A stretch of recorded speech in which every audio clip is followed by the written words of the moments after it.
लोकमान्य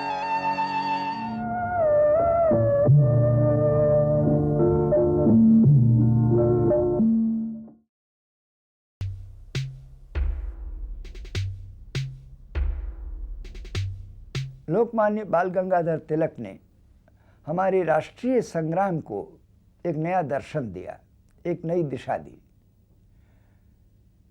इस बार 1908 में जब राजद्रोह का उन पर मुकदमा चला तो उसका आधार था केसरी में छपे हुए मराठी भाषा में उनके कुछ लेख। केस में जूरी थे 9, उनमें से किसी को मराठी भाषा नहीं आती थी। बिना उस भाषा को समझे सही गलत जैसा भी अनुवाद उनके सामने हुआ, उसके आधार पर फैसला दिया गया। उनके वकील थे इस बार मोहम्मद अली जिन्ना। उनके सामने जज थे जस्टिस डावर, जो पहले उनके वकील रह चुके थे और जिन्होंने पहले उनकी जमानत मंजूर करवाई थी। किंतु इस बार उनके मामले में फैसला जो दिया गया वो इस बात को समझे बिना दिया गया कि उन्होंने लिखा क्या है, कहा क्या है।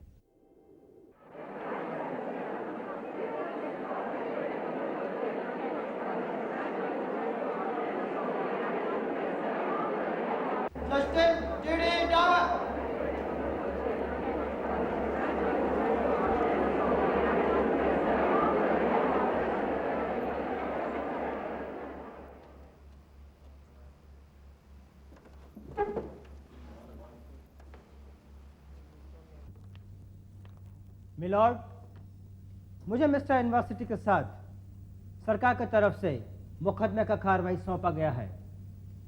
मैं इजाज़त चाहूँगा मिलॉर्ड कि मिस्टर केसरी के खिलाफ मुकदमा आपका अदालत में पेश कर सकूँ। क्या दोनों मुकदमे?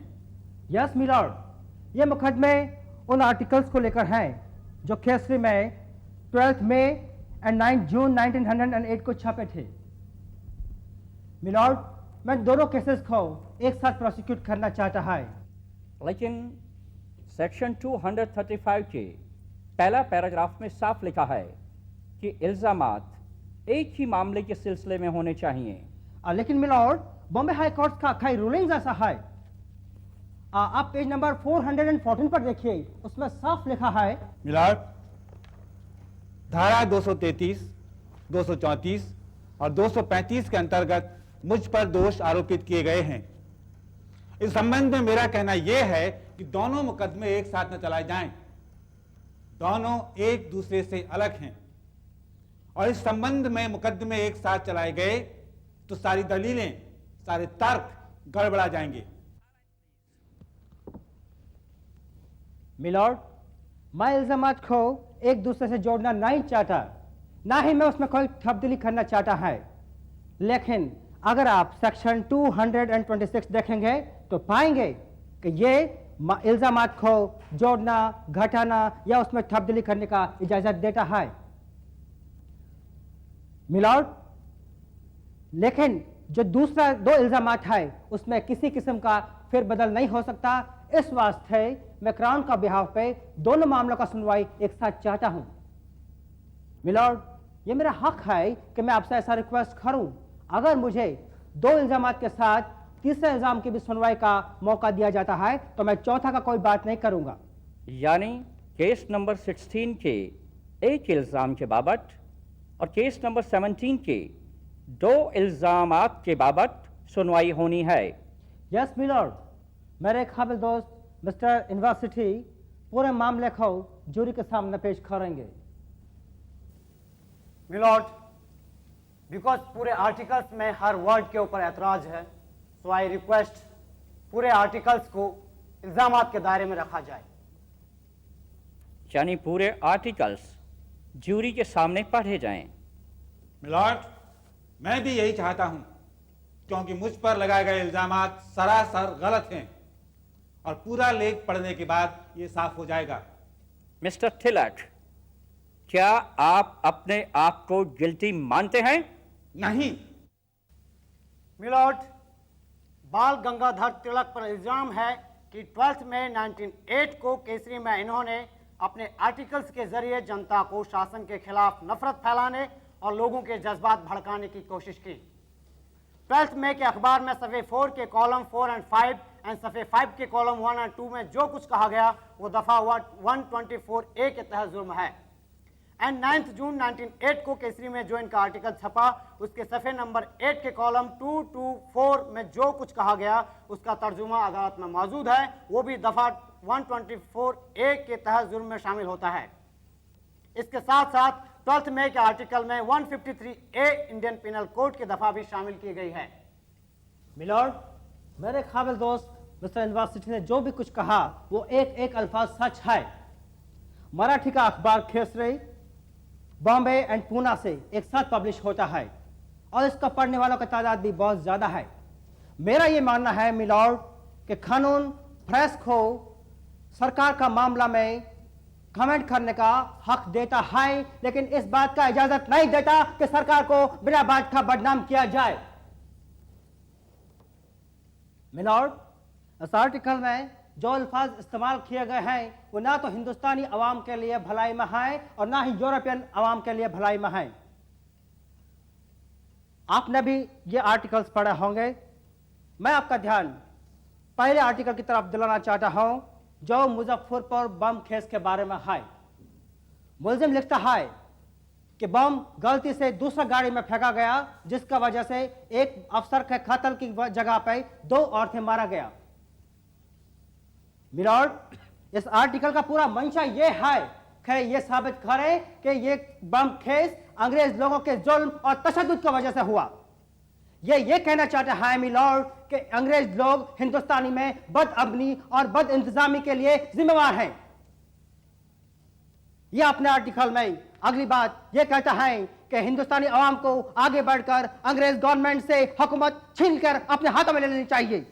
मिलॉर्ड, आपके पास भी आर्टिकल का कॉपी होगा, लेकिन मैं आपको एक कॉपी और देना चाहता हूं ताकि आप खुद मामले को गौर फरमा सकें।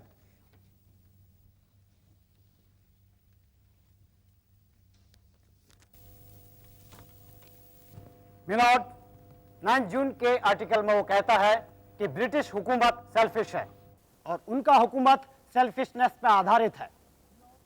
वो आगे कहता है कि इंग्लैंड इंडिया को लूट कर अमीर हो रहा है। यू सी मिलॉर्ड, इस आदमी का इंटेंशन ब्रिटिश साम्राज्य को उखाड़ फेंकने का है और इसके लिए वो पब्लिक को तैयार करना चाहता है। मिस्टर तिलक, तुम्हें कुछ कहना है? मिलॉर्ड, मुझे नहीं लगता ये आर्टिकल्स मेरी ख्वाहिश को उजागर करने के लिए और इस सिलसिले में मेरा जुर्म साबित करने के लिए आपके सामने रखे जा सकते हैं। अगर ऐसा है मिलॉर्ड तो मुलजिम पर कोई जुर्म ही नहीं बनता। अगर जुर्म साबित करना है तो गवाहों को बुलाया जाए। आगे की कार्रवाई मैं मिस्टर एडवोकेट जनरल को देता हूं। मिलॉर्ड, मैं गवाह मिस्टर विष्णु भास्कर जोशी को अदालत में बुलाना चाहूंगा।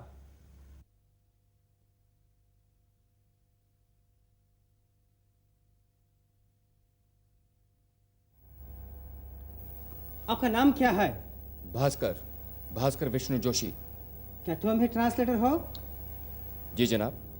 कितना पढ़ाई किया तुम? बॉम्बे यूनिवर्सिटी से बीए पास हूँ।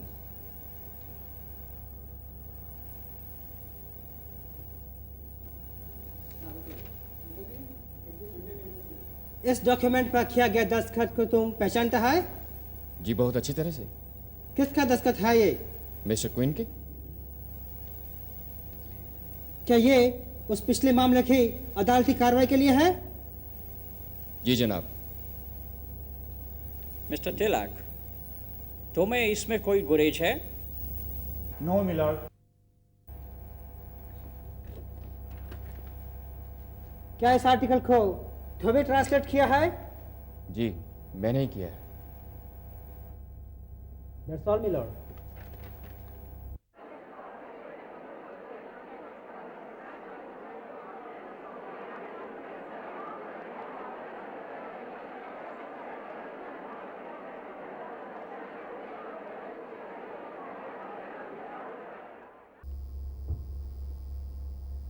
क्या तुम्ही ने इस लेख का अनुवाद किया है और क्या तुम समझते हो कि यह अनुवाद सही और दुरुस्त है? जी जनाब। देशज या दुर्दैव का अनुवाद क्या होगा? The country miss Fortune. और अधिकारी वर्ग का? ब्यूरोक्रेसी। इसका हिंदी अनुवाद क्या होगा? अधिकारी वर्ग। क्या इसका अर्थ वाइट ऑफिशियल क्लास भी है? जी नहीं। अगर शासक वर्ग के लिए तुम इस विचार का अनुवाद करना चाहो तो क्या कहोगे? English ruling class.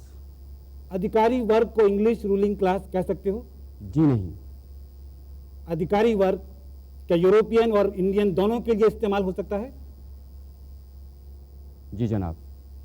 डिस्पोटिज्म को कैसे अनुवाद करोगे? जुल्मी राज पद्धति। और टायरेनिकल को? जुल्मी।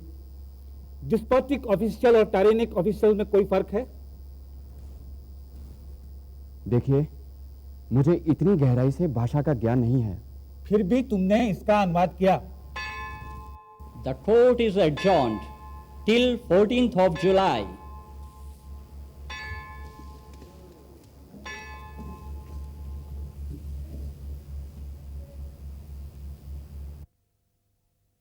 आज की कार्रवाई शुरू की जाए। मिलॉर्ड, अब मैं उस गवाह को बुलाना चाहता हूं जो केसरी में काम करता है और जिसका नाम नारायण जगन्नाथ दातार है।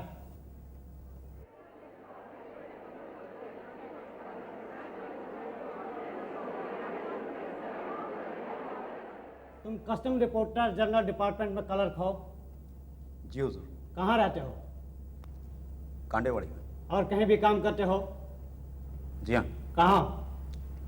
मैं मराठा और केसरी की एजेंसी का एजेंट हूँ। कहाँ है तुम्हारा एजेंसी? बम्बई में। केसरी के एजेंट के रूप में तुम्हें क्या काम देखना होता था? जी मुझे हिसाब किताब रखना होता था और दूसरे मुंशियों से काम कराना होता था। तुम्हारे यहाँ केसरी की कितनी कॉपियाँ आती हैं? ये कोई तकरीबन 3000 कॉपी। मैं 1908 को भी 3000 कॉपियाँ आई थी। नहीं हुजूर, ये कोई 2800 कॉपी। बधे हुए ग्राहक कितने हैं? 1250। क्या तुम भी अखबार पढ़ते हो? जी। क्या तुमने ये आर्टिकल्स पढ़े? जी हुजूर। और ये अखबार तुमने बधे हुए ग्राहकों को भेजे? जी बिल्कुल। हर हफ्ते? जी हुजूर। एक अखबार की कीमत क्या है? ये 9 पाई। ट्रांसलेशन के दफ्तर भी तुमने अखबार भेजे? मुझे याद नहीं सरकार। दैट्स ऑल मिलॉर्ड, अब तुम जा सकते हो।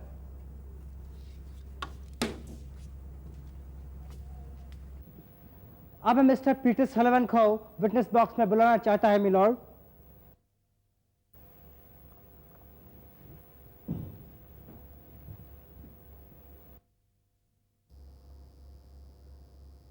हमारा नाम?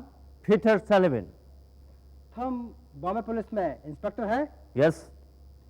क्या इस केस का वास्ते तुमने वारंट हासिल किया? यस। क्या घर का तलाशी का वास्ते? यस। और ऑफिस और प्रेस का तलाशी का वास्ते भी? यस। ये वारंट तुमको किसने जारी किया? मिस्टर डेविस, डीएसपी पुणे ने। क्या तलाशी के वक्त तुम मौजूद थे? यस। क्या मिस्टर डेविस डीएसपी वो भी मौजूद थे? यस। और कौन कौन लोग मौजूद थे? Mister Daniel, district superintendent, mister king, city inspector और पुणे के कुछ दूसरे ऑफिसर्स। इस तलाशी के दौरान तुमको क्या मिला? एक पोस्ट कार्ड जिस पर कुछ लिखा हुआ था। वो पोस्ट कार्ड तुमको किधर मिला? एक कमरे के राइटिंग टेबल के दाहिने ड्रॉअर में। तुमने उसके बाद उस कार्ड का क्या किया? मैंने उसे मिस्टर डेविस, मिस्टर डावर और मिस्टर केलेकर को दिखाया। उसके बाद तुम उस कार्ड को उनको दे दिया या अपने पास रख लिया? मैंने उसे बॉम्बे में मजिस्ट्रेट के सामने प्रोड्यूस कर दिया। क्या उस पर मिस्टर केलेकर का सिग्नेचर हुआ था? यस, हुआ था। इन सब का कोई अर्थ नहीं है। इसमें एक तरफ लिखा है hand of modern explosives by M Eissler, published by Mersby and Lockwood. दूसरी ओर लिखा है model explosives by Eshler. Mister Tilak, आप मिस्टर सेल्विन से जिरा करना चाहेंगे? Yes milord.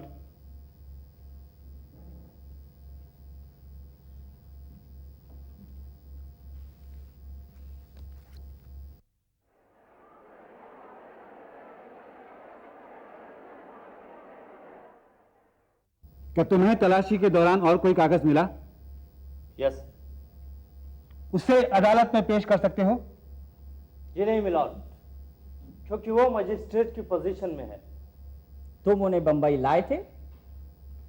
Yes milord. Milord, ये कागजात यहां मौजूद नहीं हैं। मिस्टर तिलक, क्या आप उस कागजात को अदालत में मंगाना चाहेंगे? यस मिलॉर्ड, मैं उन पर कल जिरह करना चाहूंगा। क्या तुम मेरी लाइब्रेरी में गए थे? मुझे पता नहीं, लेकिन हमने कुछ कमरों का तलाशी लिया था। क्या तुम्हें वे सब कागज एक ही डेस्क की दराज से मिले थे? शायद। क्या दराज में ताला लगा था? नहीं। क्या तुम्हें मालूम है कि किसी ने मेरी लाइब्रेरी की तलाशी ली थी? मुझे याद नहीं। कार्ड और कागजों के साथ था या अलग रखा था? मुझे ये भी याद नहीं। ये अच्छा है, जब कुछ बताना नहीं होता है तो उसे ये भूल जाते हैं। तुम्हें कल तक के लिए समय दिया जाता है।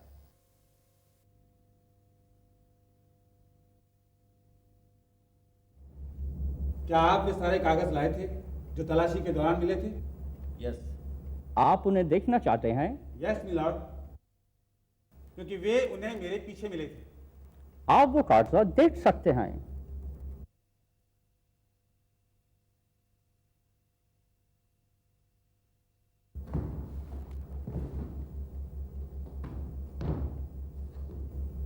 मिलॉर्ड, यहाँ कुछ किताबें लाई गई हैं और दूसरे कागजात यहाँ मौजूद नहीं हैं। मिस्टर सैलिवन, क्या सारे कागजात नहीं लाए गए? मिलॉर्ड, उसमें कुछ पेपर्स कटिंग और कुछ खत थे जो यहाँ नहीं लाए गए। तुम्हें उन्हें लेकर आना चाहिए था। मिलॉर्ड, वो पुलिस कस्टडी में नहीं है। तो मजिस्ट्रेट को उस कागजात को भेजना चाहिए था। उनको लाने को बोला गया है मिलॉर्ड। वेल मिस्टर तिलक, आपके पास कागजात पहुंच जाएंगे। तब तक आप मिस्टर सैलिवन से दीगर सवालात पर जिरह कर सकते हैं। क्या पूना की तलाशी के वारंट अलग से इशू किए गए थे?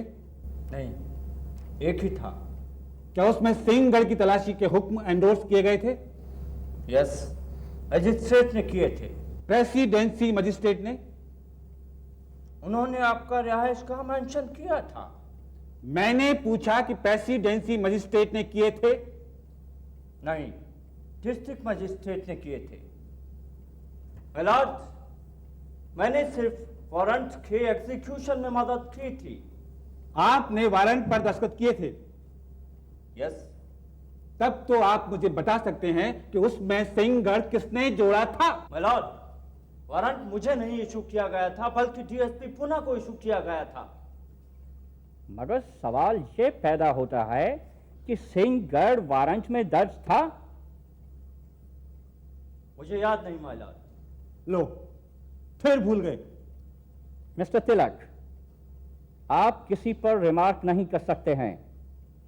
आपको अपनी सफाई में अगर कुछ कहना है तो कह सकते हैं। मिलॉर्ड, मेरे लिए क्या ऑर्डर है? मे आई गो? हो, डेफिनेटली। Thank you.